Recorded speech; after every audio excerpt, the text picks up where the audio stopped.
सभी को नमस्कार। अब हम अंतरराष्ट्रीय स्तर पर पाठ का दूसरा भाग देखेंगे और यहां से अब पाठ का आरंभ होता है। देखिए, विषय प्रवेश। हिंदी एक ऐसी भाषा है जो भारतीयों की सांसों में बसी है। यह सबकी संस्कृति, सभ्यता व गरिमा का प्रतीक है। गांधी जी ने अपना जीवन देश की स्वतंत्रता के साथ साथ हिंदी की सेवा में समर्पित कर दिया था। अब हिंदी न केवल भारत की बल्कि विश्व की भाषा बन चुकी है। संसार के विविध क्षेत्रों में हिंदी करोड़ों लोगों की जीविका बन चुकी है। हिंदी एक ऐसी भाषा है जो भारतीयों की सांसों में बसी है। यानी हिंदी एक ऐसी भाषा है, हजारों वर्षों से भारतीयों के जीवन का एक अंग बन चुका है। यह सबकी संस्कृति और यह सबकी संस्कृति, सभ्यता व गरिमा का प्रतीक है। यानी हम भारतीयों की संस्कृति कहलाती है हिंदी भाषा, और हमारी जो है सभ्यता, भारतीय सभ्यता और गरिमा की जो प्रतीक माना जाता है हिंदी भाषा को। गांधी जी ने अपना जीवन देश की स्वतंत्रता के साथ साथ हिंदी की सेवा में समर्पित कर दिया था। कि गांधी जी ने क्या किया था, देश की स्वतंत्रता के साथ साथ हिंदी की सेवा में भी अपना जीवन को समर्पित कर दिया था। यानी हिंदी के प्रचार प्रसार के लिए भी गांधी जी ने बहुत ही मेहनत की थी। अब देखिए,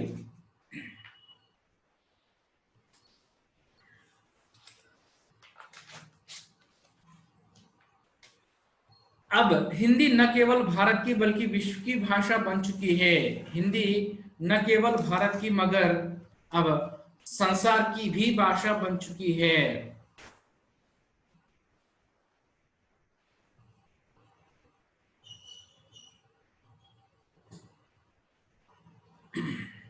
और संसार के विविध क्षेत्रों में हिंदी करोड़ों लोगों की जीविका बन चुकी है। संसार के विविध क्षेत्रों में, यानी संसार के विविध जितने भी दुनिया के क्षेत्र है, यानी हर क्षेत्र में हिंदी जो है एक स्थान लिया है। यानी हर क्षेत्र से हिंदी का संबंध जुड़ चुका है। तो आज इस दुनिया में करोड़ों लोग हिंदी भाषा के माध्यम से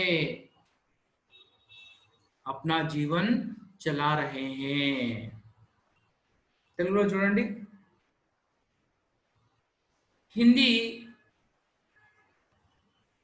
हिंदी एक ऐसी भाषा है जो भारतीयों की सांसों में बसी है। हिंदी భారతీయుల యొక్క सांसों में बसी है అంటే శ్వాసలో ఒక భాగం అంటే భారతీయుల శరీరంలో ఒక భాగంగా ఏర్పడినది, అంటే భారతీయుల జీవితంలో ఒక భాగంగా ఉండిపోయింది हिंदी भाषा। यह सबकी संस्कृति, सभ्यता व गरिमा का प्रतीक है। ఇది మన యొక్క భారతీయుల యొక్క సంస్కృతిలో భాగంగా ఉండిపోయింది, ఒక సంస్కృతి లాగా ఉండిపోయింది, మరియు మన సభ్యత సంస్కారాలకు ఇది ఒక చిహ్నంగా ఉంటూ వస్తుంది। गांधी जी ने अपना जीवन देश की स्वतंत्रता के साथ साथ हिंदी की सेवा में समर्पित कर दिया था। गांधी గారు స్వాతంత్రం కొరకు ఏ విధంగా అయితే పోరాడారో అదే విధంగా హిందీ భాష యొక్క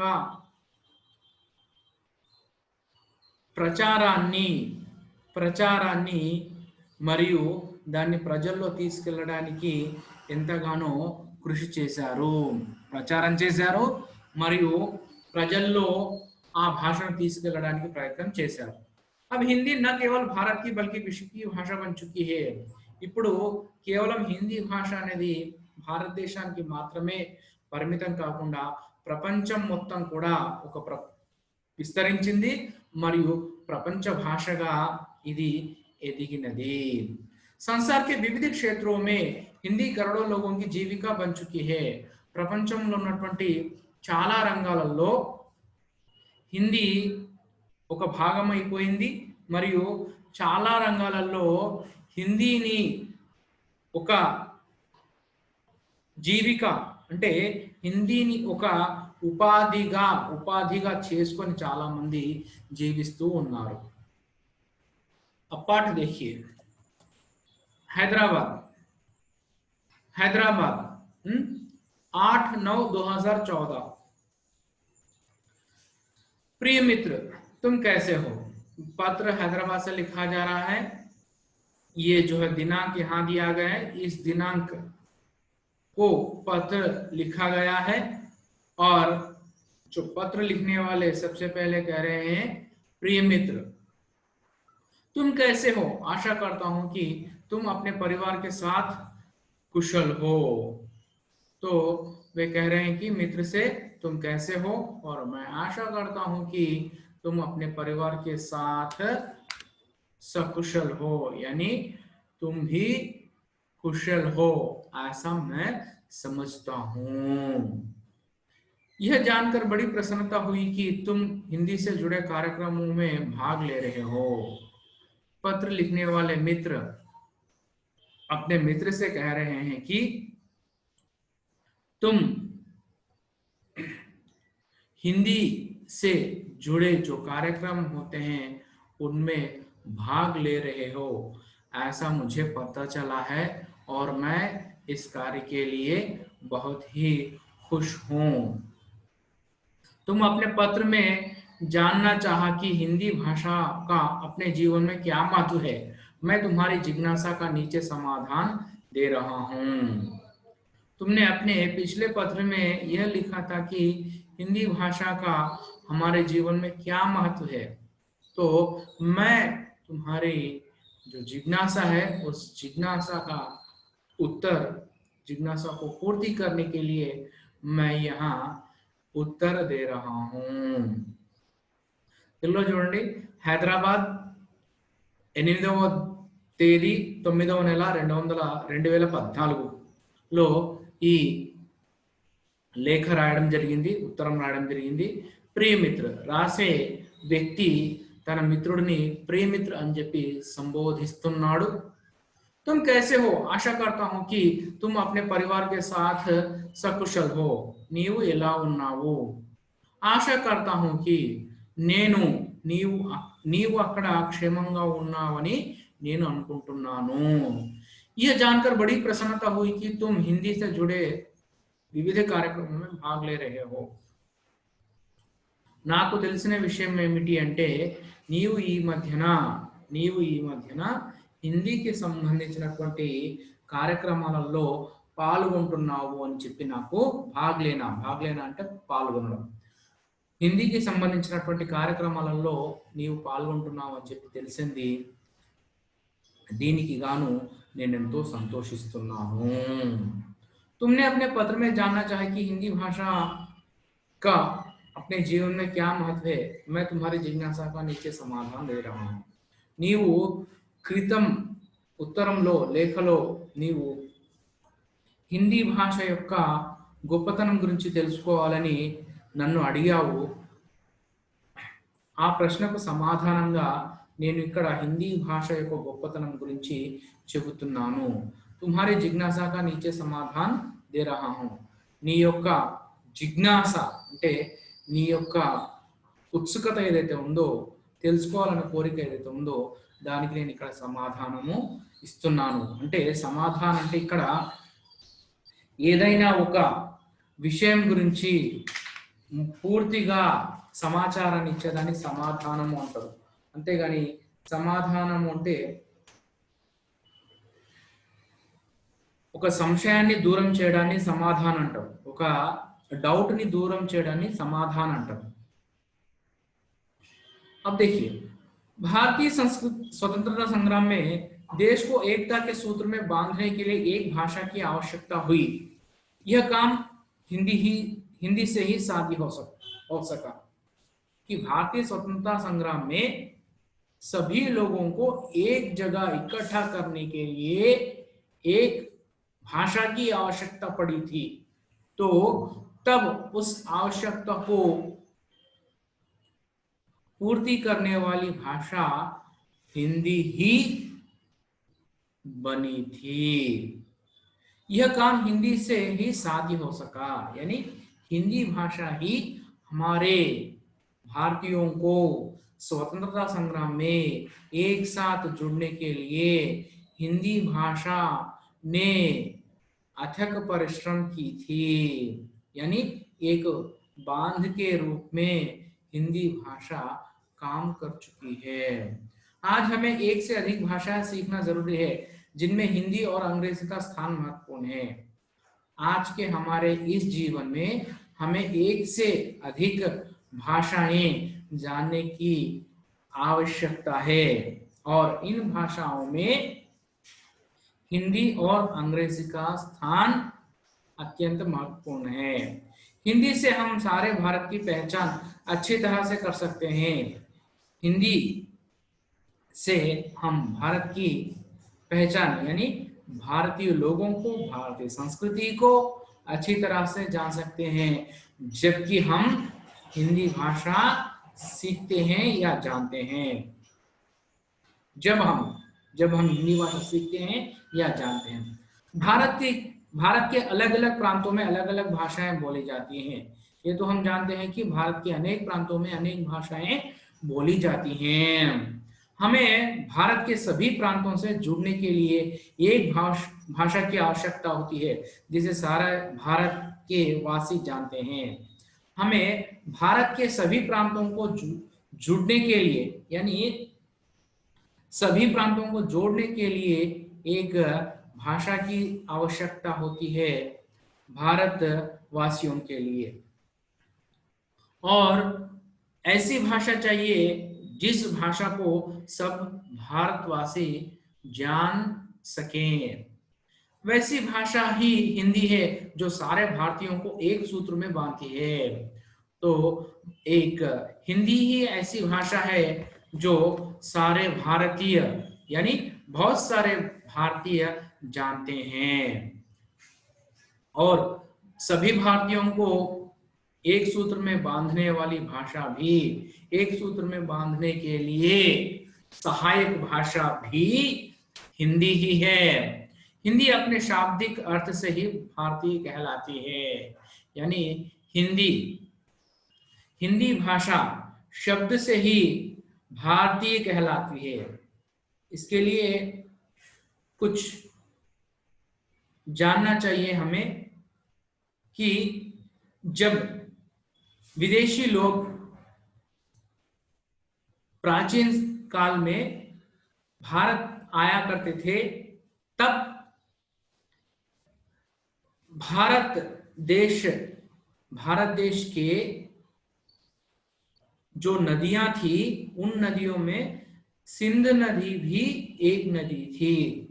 तो सिंध नदी को विदेशी लोग क्या कहने लगे, उनके लिए सिंध उच्चारण करना कठिन था, तो तब उन्होंने क्या कहा था, सिंध नदी को हिंद नदी कहा था, और सिंध नदी के आसपास रहने वालों को सिंधुस्तान यानी हिंदुस्तान कहने लगे। इस प्रांत को हिंदुस्तानी, लोगों को हिंदुस्तानी कहने लगे और इस स्थान को हिंदुस्तान कहा है। और उसी प्रकार सिंधु प्रांत के जो लोग भाषा बोलते हैं, उस भाषा को हिंदू यानी हिंदी कहने लगे। इस प्रकार हिंदी शब्द बना है।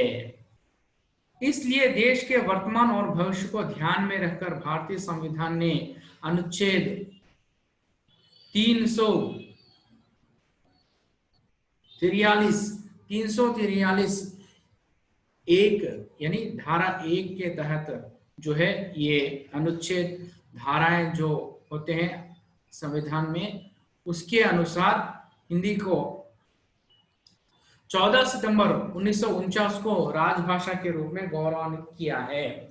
तब से हम हर वर्ष 14 सितंबर को हिंदी दिवस मनाते हैं।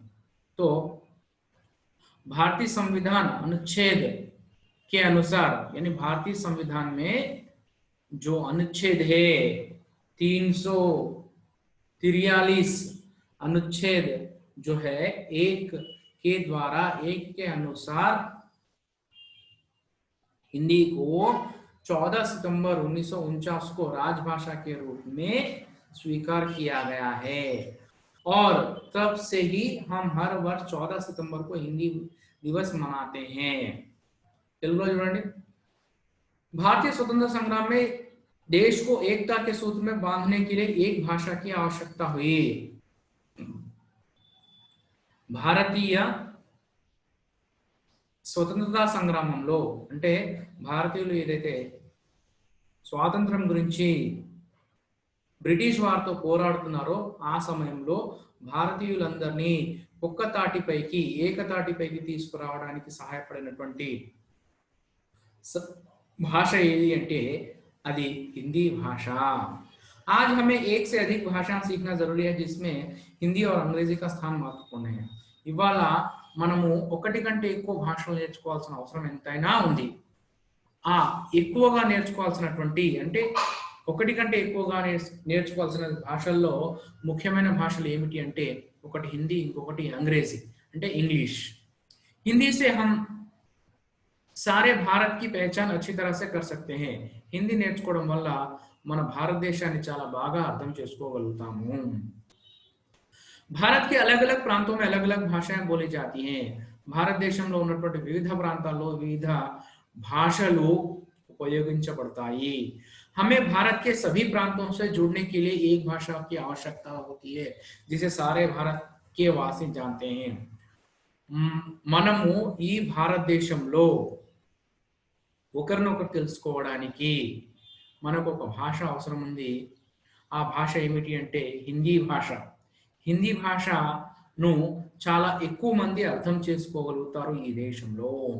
वैसी भाषा ही हिंदी है जो सारे भारतीयों के लिए भारतीयों को एक सूत्र में बांधती है। భారతీయులందరినీ ఒకతాటిపైకి తీసుకొచ్చేటటువంటి భాష ఏమిటి అంటే అది హిందీ భాష। హిందీ భాష మాత్రమే మన భారతీయులందరినీ కలుపగలుగుతుంది। హిందీ अपने शाब्दिक अर्थ से ही भारतीय कहलाता है। ఇక్కడ మనం ఒక విషయం తెలుసుకోవాలి, హిందీ అనే పేరు మనకు ఈ భాషకు ఎలా వచ్చింది? ప్రాచీన కాలంలో విదేశీయులు మన దేశానికి వచ్చేవాళ్ళు। మన దేశంలో ఉన్నటువంటి నదులలో ఒక నది అయినటువంటి సింధు నదిని వాళ్ళు ఉచ్చరించలేకపోయేవాళ్ళు, పలకలేకపోయేవాళ్ళు। అప్పుడు సింధు నదిని వాళ్ళు ఏమనేవాళ్ళంటే హిందూ నది అనేవాళ్ళు। అదే రకంగా సింధు నది పక్కన ఉన్న వాళ్ళను హిందూ అన్నారు। సింధు నది ప్రాంతాన్ని, సింధు నది ప్రవాహక ప్రాంతాలు ఏవైతే ఉన్నాయో వాటిని హిందుస్థాన్ అన్నారు। అదే రకంగా సింధు నది ప్రాంతంలో ఉన్నటువంటి ప్రజలు మాట్లాడేటటువంటి భాషను హిందీ అన్నారు। హిందీ, హిందుస్థాన్ అంటే హిందీ భాష, తర్వాత హిందీ ప్రాంతంలో ఉండేవాళ్ళు, సింధు ప్రాంతంలో ఉండేవాళ్ళు, తర్వాత మనుషులు, భాష, ప్రాంతీయులు అని మూడు రకాలుగా వాళ్ళు విభజించడం, ఆ పేర్లు పెట్టడం జరిగింది। కాబట్టి ఇక్కడ ఏమంటున్నాడు, హిందీ अपने शाब्दिक अर्थ से ही भारतीय कहलाता है। ఈ శబ్దము ఏదైతే ఉందో ఇది ఈ రకంగా ఏర్పడినది, పుట్టినది। इसलिए हिंदी के वर्तमान और भविष्य को ध्यान में रखकर भारतीय संविधान ने अनुच्छेद 343 एक के तहत हिंदी को 14 सितंबर 1949 को राजभाषा के रूप में गौरवान्वित किया है। इसलिए కాబట్టి మన భవిష్యత్ వర్తమానాలను దృష్టిలో ఉంచుకొని భారతీయ రాజ్యాంగము ఆర్టికల్ 343(1) ద్వారా ఈ యొక్క ఆర్టికల్ ద్వారా 343 ఆర్టికల్ ద్వారా 14 సెప్టెంబర్ 1949లో హిందీకి రాజభాష హిందీని రాజభాషగా స్వీకరించింది. రాజభాషగా చేసి దానికి ఒక గౌరవాన్ని ఇచ్చింది. అప్పటి నుండి ప్రతి సంవత్సరం 14 సెప్టెంబర్ రోజున మనం హిందీ దివస్ జరుపుకుంటున్నాము. आज भारत के अलावा Bangladesh, Nepal, Myanmar, Bhutan, Fiji, Guyana, Suriname, Trinidad एवं टोबैगो, दक्षिण Africa, Bahrain, Kuwait, Oman, Qatar, Saudi Arab गणराज्य, Sri Lanka, America, England, Germany, Japan, Mauritius, Australia आदि देशों में हिंदी की मांग बढ़ती जा रही है। देखिए, आज भारत के अलावा इन देशों में, इन सारे देशों में हिंदी की मांग बढ़ती जा रही है, यानी हिंदी की डिमांड इन देशों में अब है, अब हो रही है, डिमांड हो रही है। विदेशों में भी हिंदी की रचनाएं लिखी जा रही है, जिसमें वहां के साहित्यकारों का भी विशेष योगदान है। यानी भारत को छोड़कर विदेशों में भी हिंदी की रचनाएं की जा रही है और वहां के स्थानीय साहित्यकार भी हिंदी साहित्य को आगे बढ़ाने के लिए अपना विशेष योगदान दे रहे हैं। ये हम सबके लिए गर्व की बात है कि विदेशों में भी भारतीयों से आपसी व्यवहार करने के लिए वहां के लोग भी हिंदी सीख रहे हैं। ये खुशी की बात है कि जो भारतीय विदेशों में हैं उनसे बात करने के लिए स्थानीय लोग यानी वहां के लोग यानी विदेशी लोग भी हमसे बात करने के लिए वे लोग भी हिंदी सीख रहे हैं। తెలుగులో చూడండి, ఈ రోజు అంటే నేడు భారతదేశం కాకుండా Bangladesh, Nepal, Myanmar, Bhutan, Fiji, Guyana, Suriname, Trinidad, Tobago, దక్షిణాఫ్రికా, Bahrain, Kuwait, Oman, Qatar, Saudi Arabia గణరాజ్యం అంటే UAE, Sri Lanka, America, England, Germany, Japan, Mauritius, Australia లాంటి దేశాల్లో హిందీ యొక్క డిమాండ్ పెరుగుతూ ఉన్నది. అంటే ఆ ప్రజలు కూడా అక్కడ ప్రాంతాలలో కూడా ఆ ప్రజలు కూడా హిందీ నేర్చుకోవాలని అనుకుంటున్నారు. అక్కడ కూడా హిందీ ప్రాచుర్యంలోకి వస్తున్నది. विदेशों में भी हिंदी की रचनाएं लिखी जा रही है, जिसमें वहां के साहित्यकारों का भी विशेष योगदान है. విదేశాలలో కూడా హిందీ రచనలు జరుగుతున్నాయి. ఈ హిందీ రచనలు పూర్తి చేయడానికి అక్కడి సాహిత్యకారులు ఎంతగానో కృషి చేస్తున్నారు. ये हम सबके लिए गर्व की बात है कि विदेशों में भारतीयों से आपसी व्यवहार करने के लिए वहां के लोग भी హిందీ సీఖ్ రహే హే. సంతోషించదగ్గటువంటి విషయం ఏమిటి అంటే విదేశాల్లో ఉన్నటువంటి భారతీయులతో మాట్లాడడానికి అక్కడ ఉన్నటువంటి స్థానియ ప్రజలు అంటే విదేశీయులు మనతో మాట్లాడడానికి విదేశాలలో హిందీ నేర్చుకొని మనతో మాట్లాడడానికి వాళ్ళు ప్రయత్నము చేస్తున్నారు. यहीं तक यह भाग समाप्त होता है.